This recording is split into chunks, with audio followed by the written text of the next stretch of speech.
Hello student, welcome to business class. In our class we will learn about the procedure of mail order business. First of all we will learn about mail order business. Let us learn what is mail order business. बेटा देखिए आप लोग आज technically बहुत ज़्यादा advance हो चुके हो। शॉपिंग जो होती है वो फेस टू फेस नहीं रह गई है कि आप पर्टिकुलर किसी चीज़ के लिए मार्केट जाओगे और फिर वहाँ से उस चीज़ को कंजम्पशन के लिए परचेज करोगे। अब ऐसा कुछ नहीं है, आप घर बैठे भी शॉपिंग कर सकते हो। ये इस चीज़ को ज़्यादा एक्सप्लेन करने की ज़रूरत नहीं है, आप लोग अच्छे से इस चीज़ के बारे में जानते हो। ओके, तो मेल ऑर्डर बिजनेस जो होती है उसके लिए किसी पर्टिकुलर मिडल मैन की ज़रूरत नहीं है, किसी रिटेलर की ज़रूरत नहीं है, होलसेलर की ज़रूरत नहीं है। यहाँ हमारा जो मैन्युफैक्चरर है, मैन्युफैक्चरर वो डायरेक्टली कंज्यूमर के साथ कांटेक्ट में होता है। मीन्स यहाँ मैन्युफैक्चरर को किसी मिडल मैन की ज़रूरत नहीं है, वो अपने प्रोडक्ट को डायरेक्ट कस्टमर तक पहुँचा सकता है।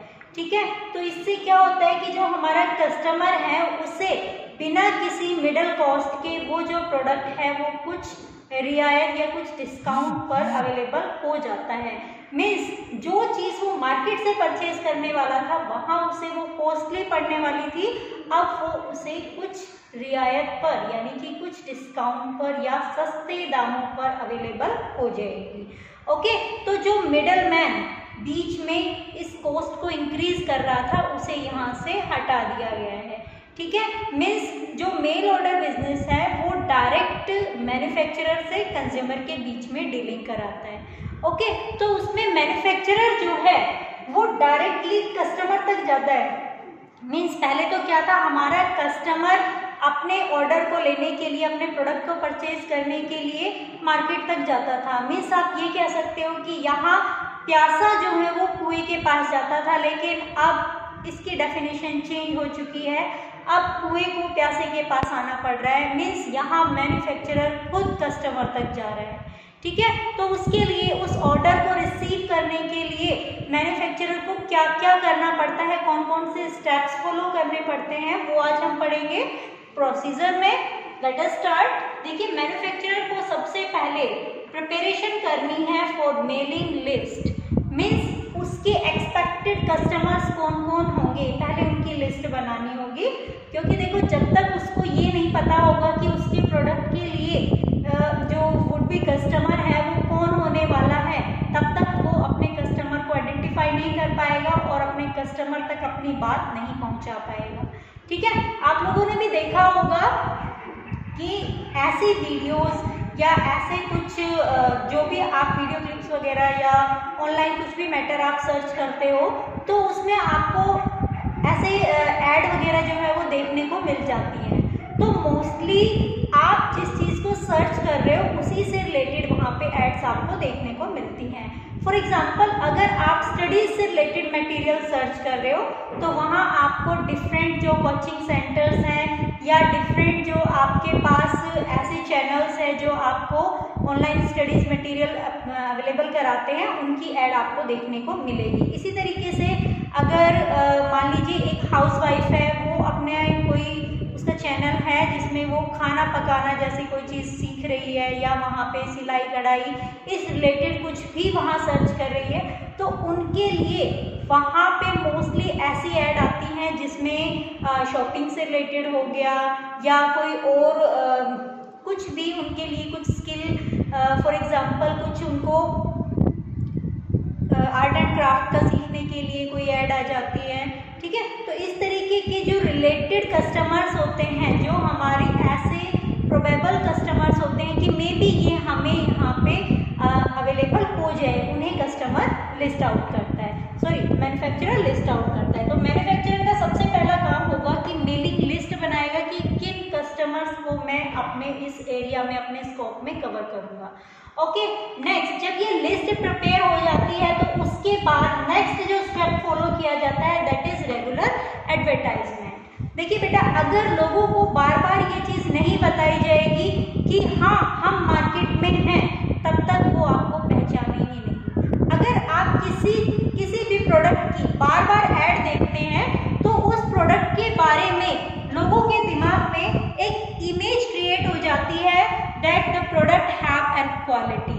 मीन्स अगर वही प्रोडक्ट बार बार हमारी नजरों के सामने आ रहा है तो हमें लगता है कि इस प्रोडक्ट में जरूर कोई क्वालिटी होगी। ओके, लेकिन अगर कोई ऐसी चीज है जिसकी एडवर्टाइजमेंट आपने कभी नहीं देखी है और कभी कभी वो आपके सामने आ जाता है, तो सबका पहला जो नजरिया होता है वो यही होता है कि मे बी इसकी क्वालिटी लो है और लोकल प्रोडक्ट है। ठीक है, देखा है ना आपने, टीवी वगैरह में आप किसी चीज की बार बार ऐड देखते हैं तो आपके माइंड में एक इमेज क्रिएट हो जाती है कि रियल में प्रोडक्ट जो है वो क्वालिटी गुड्स के अंदर है और यहाँ पे हमें कुछ बेटर मिलने वाला है। लेकिन अगर आपको कोई भी शॉपकीपर ऐसा एक प्रोडक्ट थमा दे जिसके बारे में आपने कभी सुना नहीं, उसका नाम नहीं सुन रखा, तो उसमें आपके पास एक इमेज आएगी आपके दिमाग में कि कहीं ये लोकल प्रोडक्ट तो नहीं है। तो सेम यहाँ पे होता है कि कस्टमर को बार बार बताने के लिए कि हम भी मार्केट में अवेलेबल है, उसके लिए रेगुलर एडवर्टाइजमेंट की जरूरत है। ठीक है, नेक्स्ट होता है रिसीट ऑफ ऑर्डर्स। अब देखिए, जब लोगों के पास बार बार एडवर्टाइजमेंट जाएंगी तो कुछ लोग तो वहाँ पे इम्प्रेस हो जाएंगे, कुछ उस चीज़ से वहाँ अपना माइंड सेट कर लेंगे कि हमें ये प्रोडक्ट परचेज करके देखना है, यूज़ करना है। ओके, तो वो यहाँ पे ऑर्डर्स रिसीव करेंगे, तो उन ऑर्डर्स को रिसीव करने का प्रोसीजर होगा एडवर्टाइजमेंट के बाद। मीन्स अब ऑर्डर्स जो है वो किस तरीके से हमें रिसीव करने हैं, कैसे मेल के थ्रू या ईमेल के थ्रू होगा, पोस्टेज के थ्रू होगा, किस तरीके से हम ऑर्डर्स को रिसीव करेंगे, ये यहाँ पे फॉलो किया जाएगा। अब जब ऑर्डर्स रिसीव हो जाएंगे तो उसके बाद होता है एग्जीक्यूशन ऑफ ऑर्डर्स। मीन्स आपको ऑर्डर तो रिसीव हो गया, लेकिन क्या आपके पास उस ऑर्डर के लिए रेडीमेड मटेरियल है? आपने जो ऑर्डर प्लेस किया उसको सेल करने के लिए आपके पास मटेरियल अवेलेबल है या नहीं? अगर नहीं है तो उस चीज़ को प्रोड्यूस किया जाएगा with in the time limit, और इफ अवेलेबल है तो उस केस में उसे जल्दी से जल्दी डिलीवर किया जाएगा। या हो सकता है कुछ ऐसे भी लोग होते हैं इस बिजनेस में जो उस प्रोडक्ट, उस पर्टिकुलर ऑर्डर के लिए दूसरी जगह से मटेरियल परचेज करते हैं, उसको इकट्ठा करके फिर उस ऑर्डर को प्लेस कर देते हैं। ओके, मीन्स वहाँ से वो लोग डिलीवर कर रहे होते हैं दूसरे के एवरेज में मटेरियल परचेज करके। ओके, मीन्स यहाँ अरेंजमेंट की जाती है कि ऑर्डर को कैसे अरेंज करना है और किस प्रोसीजर से उसे कस्टमर तक पहुँचाना है। ठीक है, उसके बाद नेक्स्ट और लास्ट आता है स्टेप हमारा रिसीविंग पेमेंट। देखिए, अभी तक हमारा जो कस्टमर था उसने सिर्फ ऑर्डर प्लेस किया था, कोई पेमेंट नहीं की थी। ठीक है, मेल ऑर्डर में वीपीपी के थ्रू पेमेंट्स होती हैं।